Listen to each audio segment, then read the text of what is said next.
मैं कोई त्योहार नहीं करती, कोई मैं व्रत नहीं करती, तीज भी नहीं करती, सिंदूर भी नहीं लगाई हूँ। और मेरे पति प्रोफेसर रमाकांत ठाकुर जी बिल्कुल हेल्दी और स्वस्थ हैं। मैं ब्राह्मणों से, इस व्यवस्था से बहुत दूर हूँ और बहुत सालों से हूँ, मान्यवर जा रहे हैं 2001 से। और आज हमारे सारे बच्चे सफल हैं। 2 बेटियां हैं मेरी जो इंटर कॉलेज में लगी हैं 2 साल पहले। एक का गायघाट में है, वो भी आ जाएगी, और एक मधुबनी में थी, वो भी ट्रांसफर होकर यहाँ आ जाएगी। एक बेटा MBBS कर रहा है। सारे बच्चे सफल है। नहीं है कि हम भगवान को नहीं मानते हैं तो भगवान की वजह से हमारे बच्चे नहीं, सारे बच्चे सफल। परिवार सुखी है, दोनों सर्विस में हैं, ठीक हैं, स्वस्थ हैं, आपके सामने खड़े हैं। तो मन से, ये मन का जो भ्रम है ना, जो आप उधर दे रही है ना, उसे निकाल के फेंकिए। एक शराबी पिता से भी ज्यादा खतरनाक एक पाखंडी माँ होती है। एक शराबी पिता से भी ज्यादा खतरनाक एक पाखंडी अंधविश्वासी माँ होती है। कैसे? कभी भी एक शराबी पिता ये नहीं चाहेगा कि मेरे बच्चे शराबी बने, कभी भी नहीं चाहेगा। लेकिन जो अंधविश्वासी माँ होगी, पाखंड में डूबी हुई माँ होगी, धार्मिक कर्मकांडों में उलझी हुई माँ होगी, वो हमेशा चाहेगी कि मेरे बच्चे भी ऐसा ही बने। इसलिए सबसे ज्यादा जवाबदेही और जिम्मेदारी हम महिलाओं के कंधे पर है। हम क्या देखना चाहते हैं, अपने बच्चों को क्या बनाना चाहते हैं? अपने बच्चों को मजबूत बनाना चाहते हैं, साइंटिफिक अप्रोच वाला बनाना चाहते हैं, या उन्हें हम धार्मिक कर्मकांडों में उलझा करके उन्हें मानसिक रूप से पंगु बनाना चाहते हैं? ये आपको तय करना होगा। कितना अजीब लगता है जब हमसे गाय का गोबर रख के कहा जाता है कि तुम इसे मान लो कि गणेश है। पूजा होता है तो होता है ना।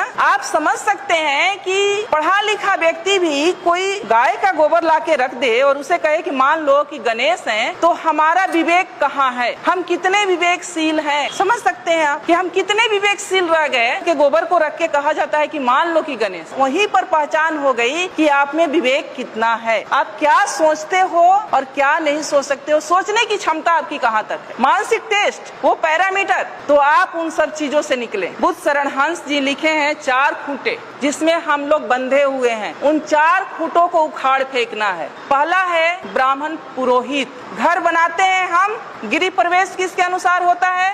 गृह प्रवेश किसके अनुसार होता है? ब्राह्मण के अनुसार। बच्चे पैदा करते हैं हम, नामकरण कौन करता है? शादी विवाह ठीक करते हैं हम, बिना तिथि कुछ नहीं करते।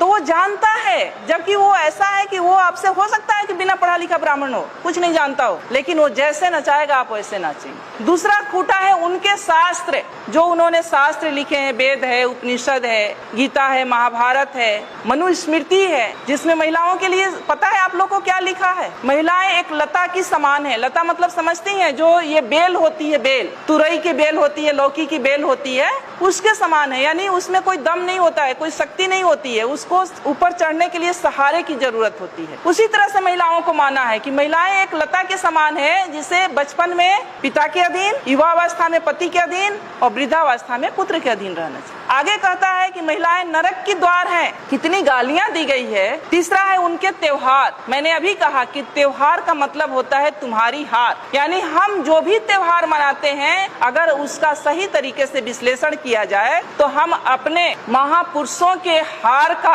जश्न मनाते हैं। कितने नालायक लोग हैं हम लोग। उनके तीर्थ, जो ये तीर्थ स्थल हैं, अब जब खोज हो रहा है, हमारे लोगों ने भी जब खोज की शुरू किया है, तो 99% ये तीर्थ स्थल बुद्ध से जुड़ा हुआ है। ये जो तीर्थ स्थल है वो बुद्ध का है, जहाँ बौद्ध मठ हुआ करता था, और उसको इन्होंने तीर्थ स्थल में कहीं किसी धाम में, कहीं किसी धाम में कन्वर्ट करके धार्मिक स्थल के रूप में प्रचारित कर। तो जो संसाधन, जो पैसा आप लोग खर्च करती है तीर्थ पर, वो पैसा आप लोग खर्च करें अपने बच्चों के पढ़ाई पर। इन्हें उखाड़ फेंको। ये 4 चीजें हैं, और ये 4 चीज से जिस दिन आप उखाड़ देंगी, जिस दिन आप इससे दूर हो जाएंगी, उस दिन से शायद मुझे लगता है कि आपकी तरक्की शुरू हो जाएगी। एक मेरी जैसी ही पढ़ी लिखी लड़की थी, शादी उसकी एक ऐसे परिवार में हो गई जहाँ लोग बहुत धार्मिक विचारधारा के थे। जब वो लड़की शादी करा के अपने घर में जाती है, ससुराल जाती है, तो उसकी सासू माँ कहती है कि गाँव में ही एक मंदिर था, दूसरे तीसरे दिन कि बहू चलो मंदिर में हम पूजा करके आते हैं। अब वो लड़की सोचती है कि हम तो मंदिर को मानते, हम तो भगवान को मानते नहीं है। अब लेकिन सासू माँ से उसके सामने दिक्कत ये है कि 2 दिन की गई हुई बहू सासू माँ को कैसे मना कर दे कि हम मंदिर में नहीं जाएंगे या भगवान को नहीं मानते हैं, ये तो गलत हो जाएगा। वो जाती है सासू माँ के साथ, हाथ में बाल्टी ले लेती है, कुआं होता है आप लोग जानती है मंदिर के पास, जहाँ से पानी लेके या नल होता है पानी लेके मंदिर में धुलाई किया जाता है या जल चढ़ाया जाता है। वो जब वहाँ पहुँचती है बाल्टी लेके तो देखती है कि गाय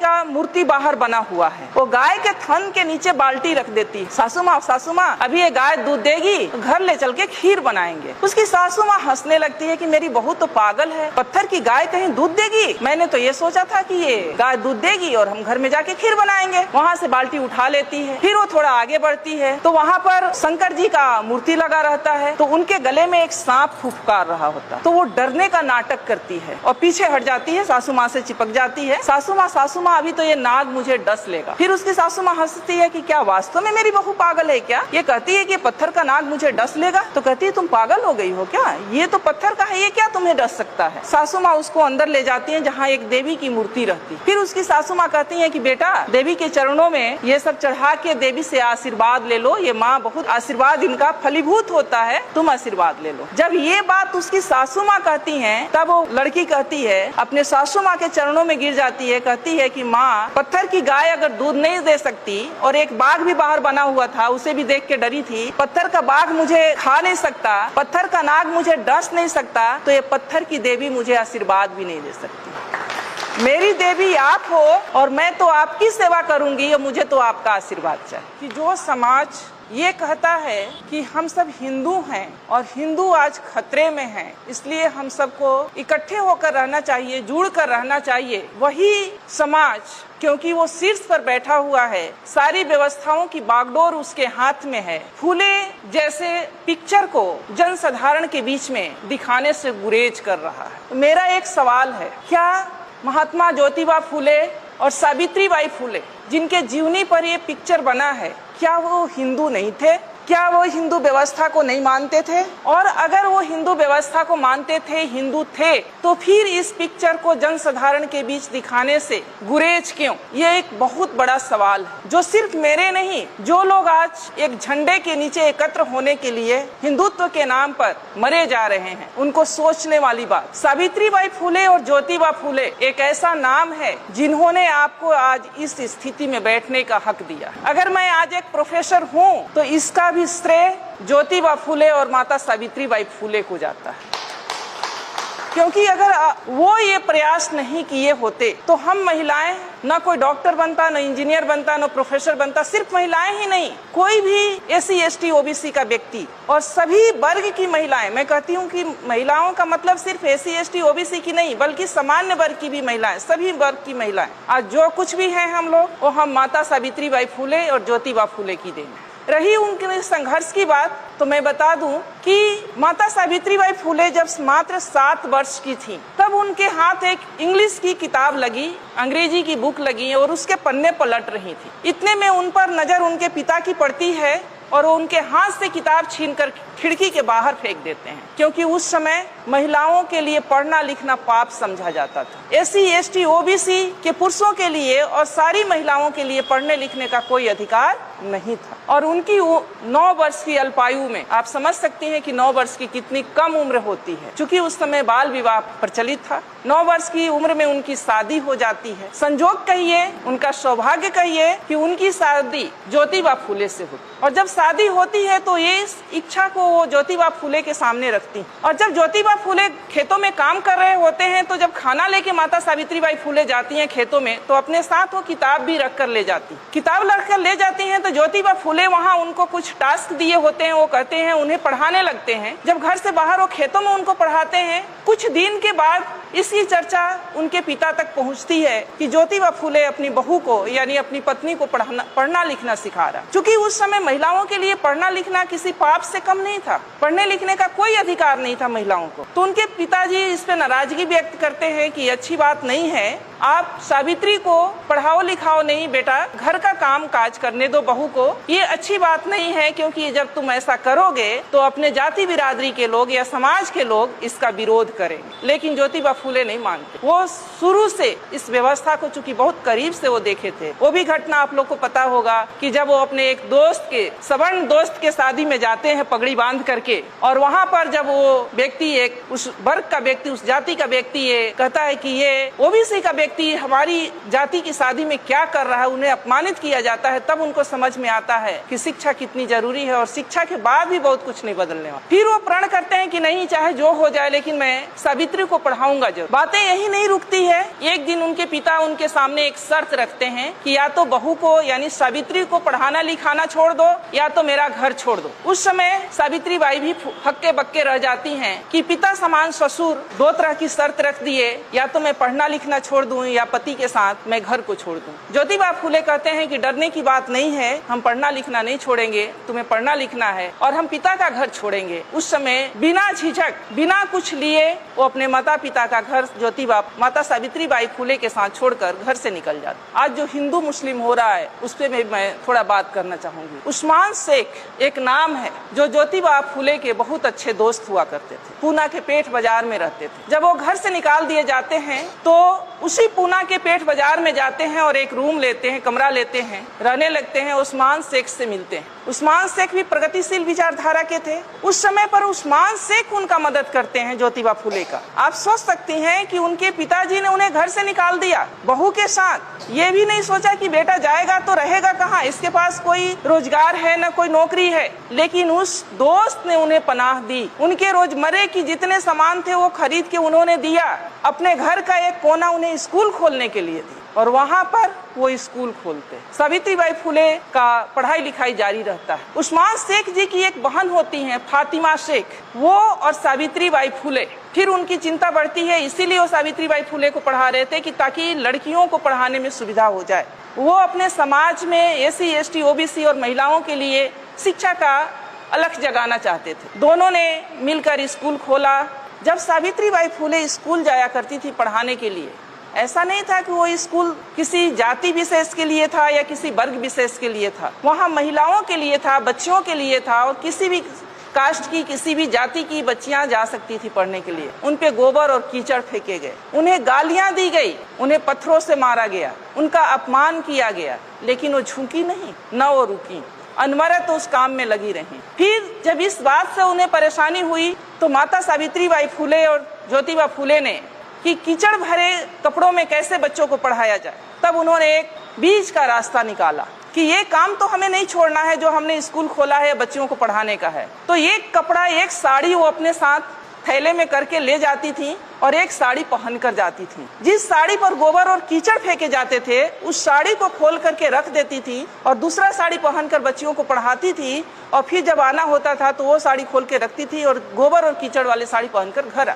आप सोच सकती हैं कि वो महिला जिनके कोई औलाद नहीं थे, सावित्रीबाई फूले के कोई अपने बच्चे नहीं थे, अपने संतान नहीं थे, इसके बावजूद भी उन्होंने इतना अपमान क्यों झेला दूसरी लड़कियों को पढ़ाने। आज हम लोग अगर सावित्रीबाई फूले की चर्चा कर रहे हैं तो उसके पीछे का राज यही है कि वो निस्वार्थ भाव से पूरे समाज की महिलाओं को मुख्य धारा से जोड़ने के लिए उन्होंने ये काम किया और इसमें हजारों रोड़े आए, उन्हें घर से निकाला गया, उन्हें अपमानित किया गया, उन पर कीचड़ और गोबर फेंके गए, फिर भी वो कभी रुकी नहीं। फूले दंपति इतना अपने काम के प्रति अड़िग थे कि लाखों परेशानियां आने के बावजूद भी वो दोनों रुके नहीं। इतना ही नहीं, उस समय चूंकि कम उम्र में शादी हो जाती थी तो लड़कियां कम उम्र में शादी होने की वजह से बाल विधवाएं भी हो जाती थी और एक बहुत बड़ा अत्याचार महिलाओं के ऊपर बाल विधवा के रूप में था। अगर कोई बाल विधवा हो जाती उसके बाल मुड़ दिए जाते, जैसा कि मान्यवर ने बताया। उसको अच्छा खाने का हक था, न अच्छा पहनने का अधिकार था, उसे कहीं एक रूम में कोठरी में डाल दिया जाए, यानी उसकी जिंदगी एक नरक के बराबर हो गई थी। उससे माता सावित्रीबाई बहुत व्यथित थी। उन्होंने इस बात की भी चर्चा ज्योतिबा फूले से की और उन दोनों ने मिल करके एक बाल विधवा आश्रम खोले, जहाँ जो उपेक्षित बाल विधवाएं हैं या जो वैसी बाल विधवा जो माँ बनने वाली हैं किसी कारण से और समाज उनको या परिवार उनको स्वीकार नहीं कर रहा है, वो वहाँ आकर अपनी बच्चों को जन्म दे सकती थी। इतना बड़ा काम उन लोगों ने सिर्फ और सिर्फ समाज के लिए किया। और आज हमने जैसा कि कहा कि पढ़ने लिखने का जो अधिकार मिला, अगर ज्योतिबा फूले नहीं होते, सावित्रीबाई फूले नहीं होती तो छत्रपति साहू जी महाराज नहीं होते, छत्रपति साहू जी महाराज नहीं होते तो फिर बाबा साहब भी नहीं होते और बाबा साहब नहीं होते तो ये संविधान नहीं होता, ये संवैधानिक अधिकार नहीं होता और आज हम यहाँ बोल नहीं रहे होते, आप लोग यहाँ सुन नहीं रहे। अब महिला सशक्तिकरण की बात हम करते हैं। महिला सशक्तिकरण, मैं ये नहीं मानती कि आज भी महिलाएं हमारी कमजोर हैं। हमारी महिलाएं सशक्त हुई हैं, ऊंचे ऊंचे पदों पर गई हैं, डॉक्टर बनी है, इंजीनियर बनी है, पायलट बनी है, जज बनी है, हर क्षेत्र में वो काबिलियत हासिल की हैं। लेकिन क्या उनका सशक्तिकरण की दिशा सही है? सवाल यहाँ है, क्या हम उस व्यवस्था को, उन महापुरुषों के त्याग और बलिदान को समझ पा रहे हैं जिसकी बदौलत आज हम यहाँ बैठे हैं या हम हैं? नहीं।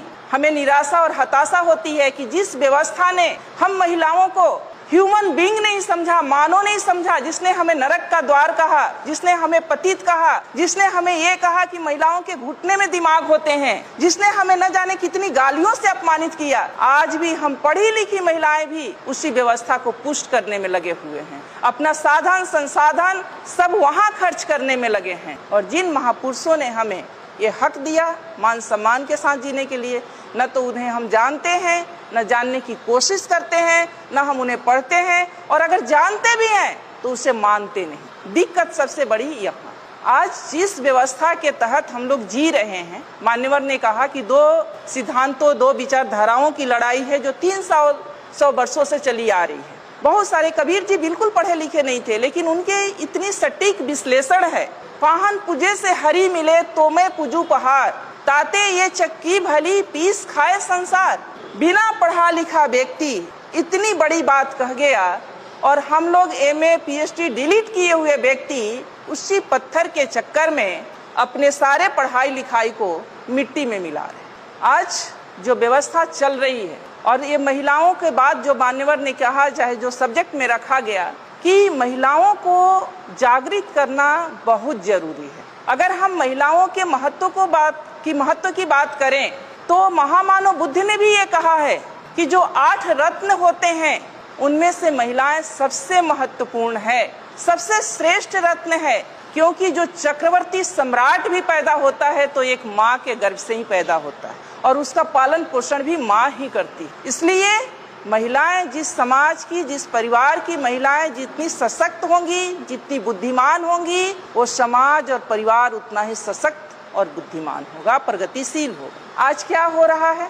मान्यवर ने बहुत सही बात कहा कि श्रीमान श्री तो चलाते हैं ऐसे कार्यक्रमों में, और हमारी मतियां रह जाती हैं घरों में।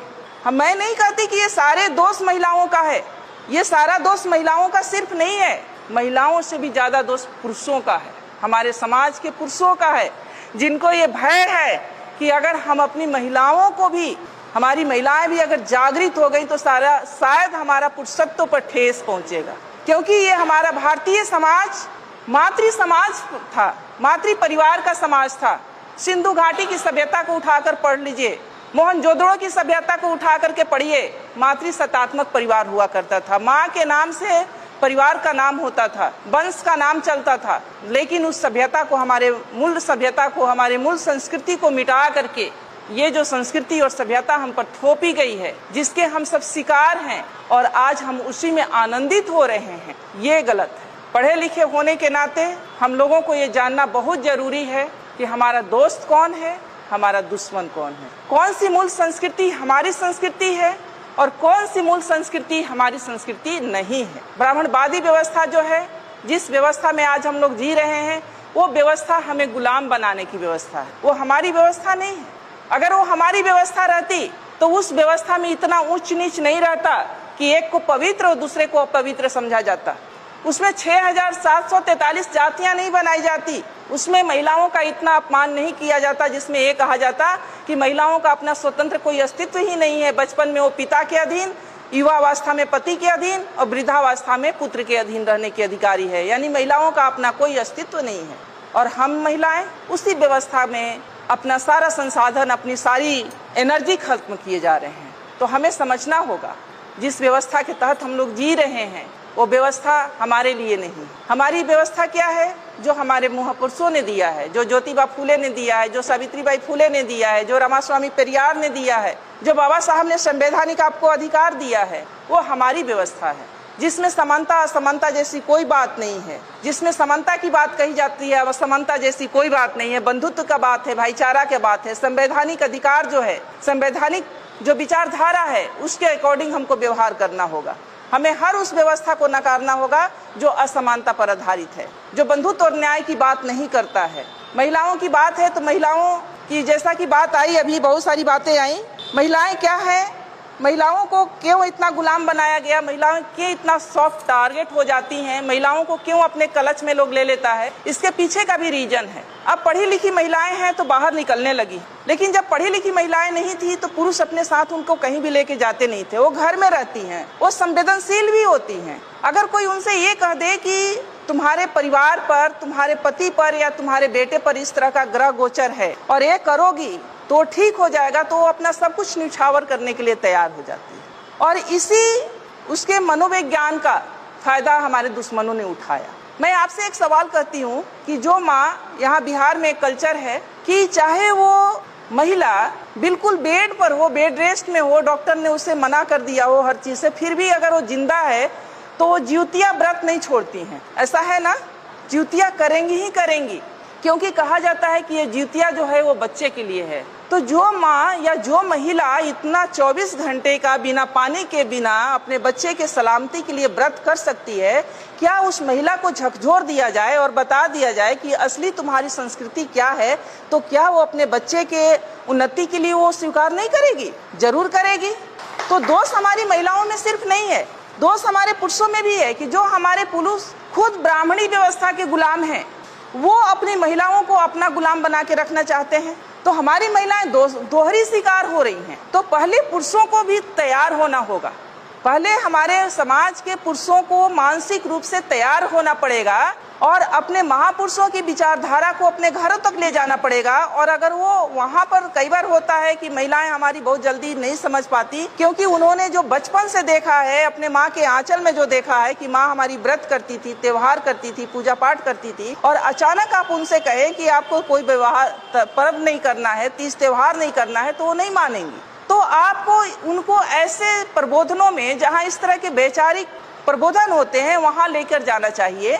वहाँ भी नहीं लेकर जा सकते हैं तो आप पतली पतली किताबें आती हैं, उस तरह की किताबों को उनको देना चाहिए ताकि वो पढ़ें। सोशल मीडिया पर बहुत सारी चीजें आने लगी है, आप उनसे उनको अवेयर कराएं, क्योंकि ये बरसों की गुलामी 2 दिन में नहीं खत्म होने वाली। टाइम लगेगा, लेकिन वो खत्म होगा अगर महिला जिस समाज की और जिस परिवार की समझ गई एक बार। क्योंकि बाबा साहब ये कहते थे कि अगर महिलाओं की उसकी गुलामी का एहसास दिला दिया जाए तो उसकी बेड़ी को तोड़कर निकलने में उसे देर नहीं लगेगी। तो हमारे यहाँ जितने भी बहनें बैठी हैं, माताएं बैठी हैं, उनसे भी मेरा अनुरोध है, और जितने भी हमारे पुरुष भाई बैठे हैं उनसे भी अनुरोध है कि ये हम सभी को सहयोग से इस तरह के कार्यक्रमों को सफल बनाने के लिए, सहयोग से सभी को ये परिवर्तन के लिए, घरों में कई बार क्या होता है कि जब महिलाएं थोड़ी प्रगतिशील होती है और पुरुष प्रगतिशील नहीं होते हैं तो वहीं लड़ाई शुरू हो जाती है। पुरुष ये कहना शुरू कर देते हैं कि ये थोड़ी पढ़ लिख के क्या गई, ये बातों को नहीं मानती या मेरी बातों को नहीं मानती। और कई बार अब ये भी देखा जाता है, उसका दूसरा भी पक्ष है कि महिलाएं जब पढ़ लिख जा रही हैं, लड़कियां जब पढ़ लिख जा रही हैं, तो वो भी पुरुषों को तरजीह नहीं दे रही हैं। तो मैं यहाँ पर ये भी कहना चाहूंगी कि पुरुष और महिला दोनों, एक साइकिल का जो 2 चक्के होते हैं, 2 पहिए देखा आप लोगों ने साइकिल, अगर एक पहिए को पंचर कर दिया जाए और दूसरे का टायर ट्यूब सही रहे तो क्या जहाँ पर जाना है वहां तक हम उस साइकिल से पहुंच सकते हैं? नहीं पहुंच सकते ना। तो इसीलिए पति पत्नी का सामंजस्य होना, वैचारिक सामंजस्य होना बहुत जरूरी है, एक दूसरे को सपोर्ट करना बहुत जरूरी है। और अगर पति प्रगतिशील हैं, इस तरह के प्रबोधनों से अगर वो सशक्त हो गए हैं और पत्नी नहीं किसी तरह से मान रही हैं, तो आप उन्हें ब्लेम मत करें कि वो नहीं मानती हैं। आप एक तो उनको ऐसे कार्यक्रमों में ले जाएं, दूसरे में पतली पतली किताबें दें, उनसे धीरे धीरे बातें करें, उन्हें बताएं, तभी वो सशक्त हो सकती हैं या सुन सकती हैं, आपको बातों को समझ सकती हैं। अभी जो समाज में चल रहा है, देश में चल रहा है कि हिंदू असुरक्षित हैं और हिंदुओं एक हो जाओ, मुस्लिम सिर्फ बहाना है, टारगेट पर SC ST OBC हैं, मूल निवासी हैं। जो आपको ये दिखाया जा रहा है हिंदू मुस्लिम का सीन, वो वास्तव में हिंदू मुस्लिम का सीन नहीं है। हिंदू मुस्लिम के आड़ में SC ST OBC को कैसे घुटने पर लाया जाए, जो थोड़ा सा ऊपर उठ गया है, कैसे उसे बर्बाद किया जाए, ये पूरे षड्यंत्र देश में चल रहा है। अब है कि स्त्रियों का शोषण सबसे ज्यादा कहाँ हो रहा है, तो स्त्रियों का शोषण सबसे ज्यादा धर्मों ने किया है। जो धर्म, जिसको हम लोग धर्म कहते हैं, वास्तव में वो धर्म नहीं धंधा है। जो धर्म कहते हैं कि हम धार्मिक काम कर रहे हैं, वो धर्म नहीं धंधा है। और पढ़े लिखे भी यहाँ अंधा है, क्योंकि धर्म का अर्थ होता है धारण करना। मैं समाजशास्त्र की छात्रा रही हूँ, उसमें पढ़ाया जाता है कि धर्म का अर्थ होता है धारण करना। धर्म का अर्थ कहीं भी पूजा पाठ से नहीं है। धर्म का मतलब होता है हमारे नैतिक चरित्र से, कि हम कितने नैतिक हैं।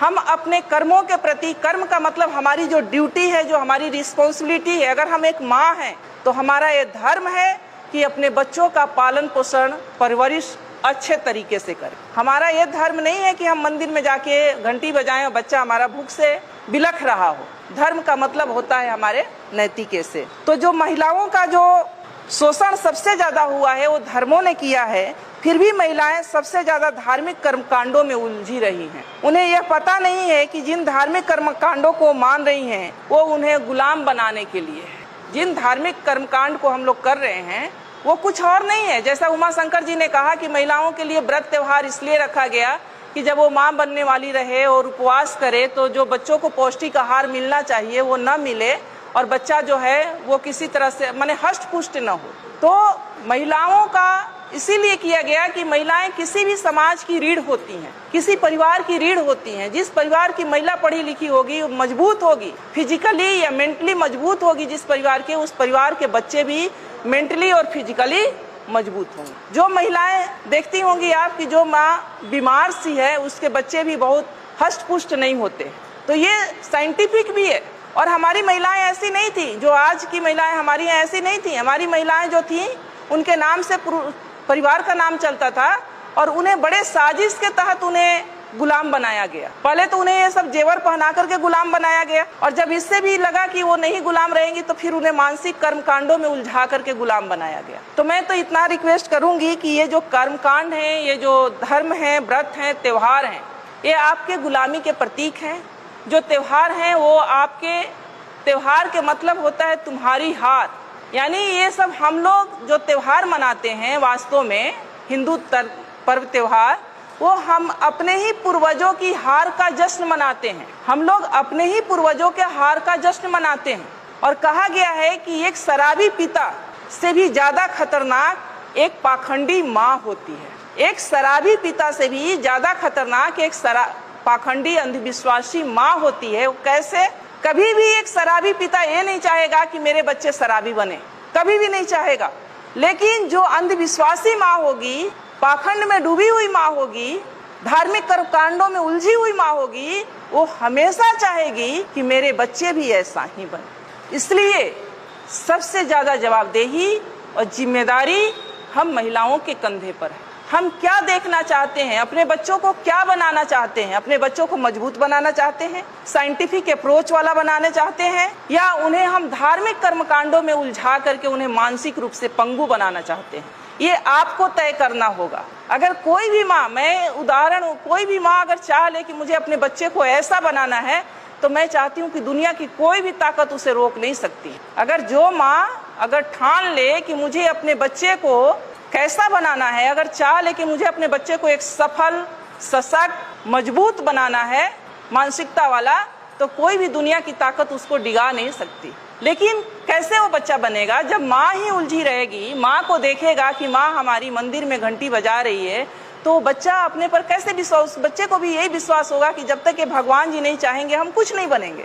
मैं ये नहीं कहती हूँ कि आप लोग एकदम पूजा पाठ को छोड़ दीजिए, लेकिन मैं एक छोटी सी कहानी आप लोग के सामने कहूंगी। एक मेरी जैसी ही पढ़ी लिखी लड़की थी, शादी उसकी एक ऐसे परिवार में हो गई जहाँ लोग बहुत धार्मिक विचारधारा के थे। जब वो लड़की शादी करा के अपने घर में जाती है, ससुराल जाती है, तो उसकी सासू माँ कहती है, वैसे भी अमूमन होता है कि गांव में ही एक मंदिर था, दूसरे तीसरे दिन कि बहू चलो मंदिर में हम पूजा करके आते हैं। अब वो लड़की सोचती है कि हम तो मंदिर को मानते, हम तो भगवान को मानते नहीं है। अब लेकिन सासू माँ से उसके सामने दिक्कत ये है कि 2 दिन की गई हुई बहू सासू माँ को कैसे मना कर दे कि हम मंदिर में नहीं जाएंगे या भगवान को नहीं मानते हैं, ये तो गलत हो जाएगा। वो जाती है सासू माँ के साथ, हाथ में बाल्टी ले लेती है, कुआं होता है आप लोग जानती है मंदिर के पास, जहाँ से पानी लेके, या नल होता है, पानी लेके मंदिर में धुलाई किया जाता है या जल चढ़ाया जाता है। वो जब वहाँ पहुँचती है बाल्टी लेके, तो देखती है कि गाय का मूर्ति बाहर बना हुआ है।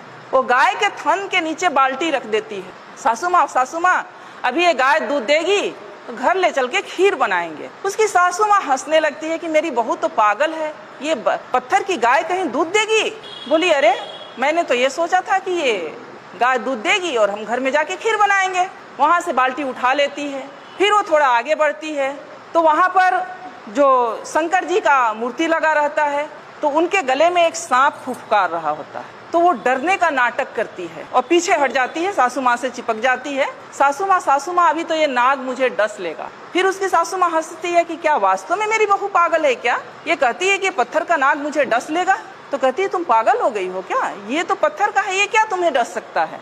तो बोली अच्छा नहीं डसेगा तो नहीं। तो लड़की समझती है दिमाग से कि अब मैं सही रास्ते पर हूँ, अब सासू माँ को समझाना थोड़ा आसान हो जाएगा। फिर उसके बाद सासू माँ उसको अंदर ले जाती हैं जहाँ एक देवी की मूर्ति रहती। फिर उसकी सासू माँ कहती हैं कि बेटा देवी के चरणों में ये सब चढ़ा के देवी से आशीर्वाद ले लो, ये माँ बहुत जो है आशीर्वाद इनका फलीभूत होता है, तुम आशीर्वाद ले लो। जब ये बात उसकी सासू माँ कहती हैं तब वो लड़की कहती है, अपने सासू माँ के चरणों में गिर जाती है, कहती है कि माँ अगर गाय का पत्थर की गाय अगर दूध नहीं दे सकती और एक बाघ भी बाहर बना हुआ था उसे भी देख के डरी थी, पत्थर का बाघ मुझे काट नहीं खा नहीं सकता, पत्थर का नाग मुझे डस नहीं सकता, तो ये पत्थर की देवी मुझे आशीर्वाद भी नहीं दे सकती। मेरी देवी आप हो, मेरी देवी आप हो और मैं तो आपकी सेवा करूंगी और मुझे तो आपका आशीर्वाद चाहिए।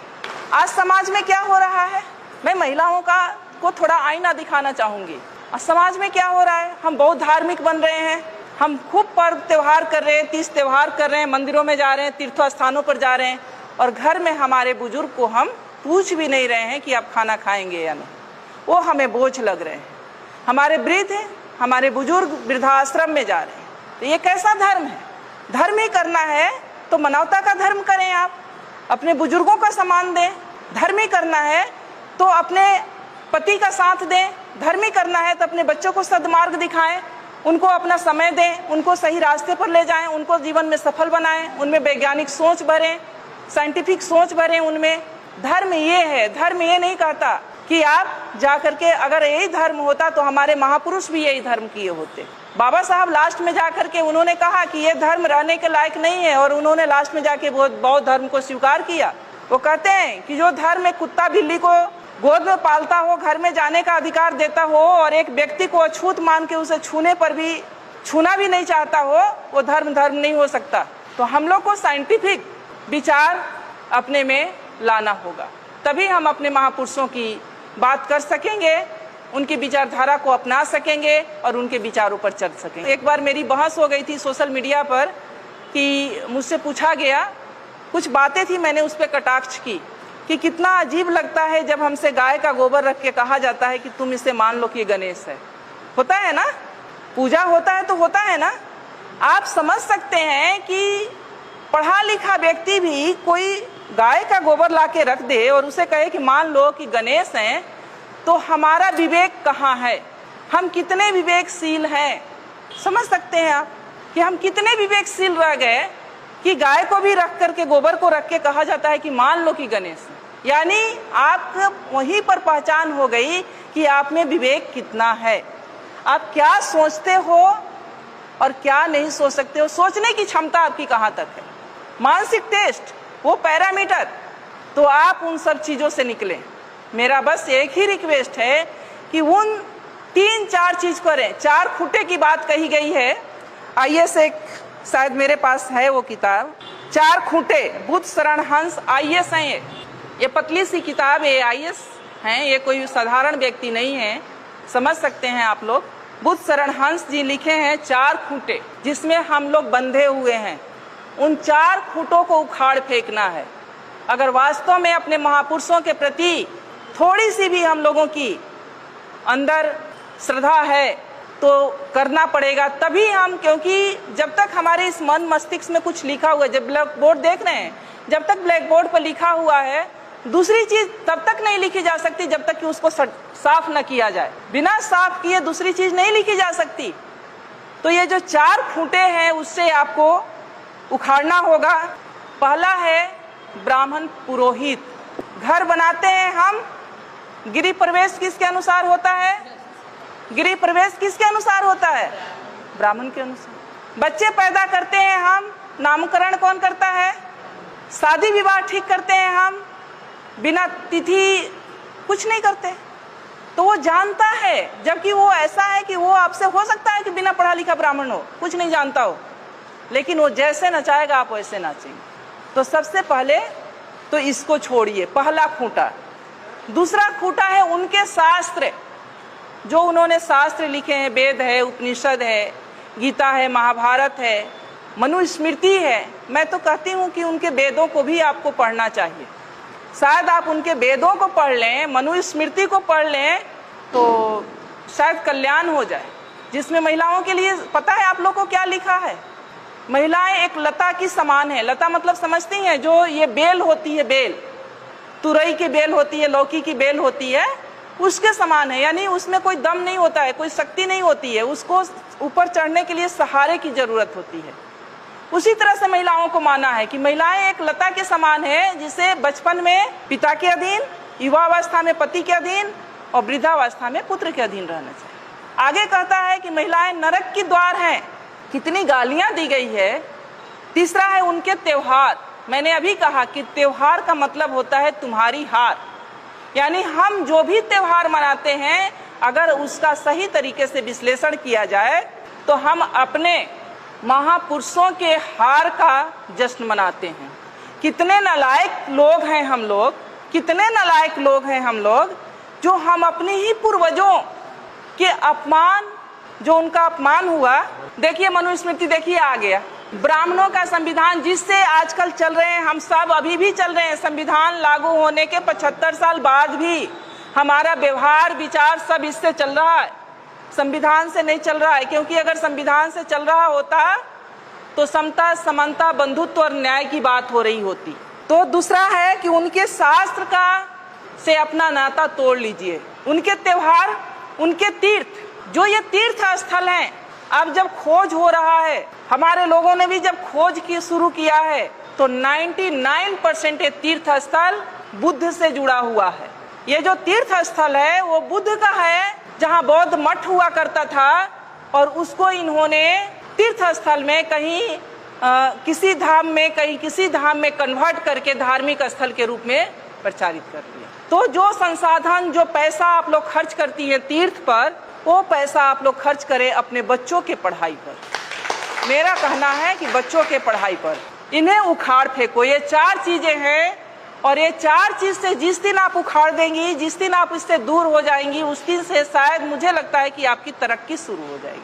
और इसके लिए बहुत जरूरी है कि हम मानसिक रूप से बहुत मजबूत बने, तर्कशील बने। ये करना इतना आसान नहीं है।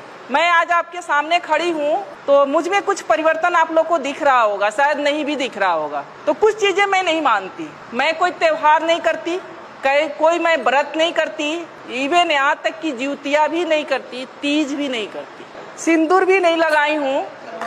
और मेरे पति प्रोफेसर रमाकांत ठाकुर जी बिल्कुल हेल्दी और स्वस्थ हैं। मैं ब्राह्मणों से, इस व्यवस्था से बहुत दूर हूँ और बहुत सालों से हूँ। मान्यवर जा रहे हैं 2001 से, और आज हमारे सारे बच्चे सफल हैं, सारे बच्चे सफल हैं। इसी मुजफ्फरपुर में 2 बेटियां हैं मेरी जो इंटर कॉलेज में लगी हैं 2 साल पहले। एक का गायघाट में है, वो भी आ जाएगी, और एक मधुबनी में थी, वो भी ट्रांसफर होकर यहाँ आ जाएगी। एक बेटा MBBS कर रहा है। सारे बच्चे सफल है। नहीं है कि हम भगवान को नहीं मानते हैं तो भगवान की वजह से हमारे बच्चे नहीं, सारे बच्चे सफल हैं। परिवार सुखी है, दोनों सर्विस में हैं, ठीक हैं, स्वस्थ हैं, आपके सामने खड़े हैं। तो मन से, ये मन का जो भ्रम है ना, जो आप उधर दे रही है ना, उसे निकाल के फेंकिए और आप समझिए कि ये घर मेरा मंदिर है, परिवार ही मेरे देवता हैं।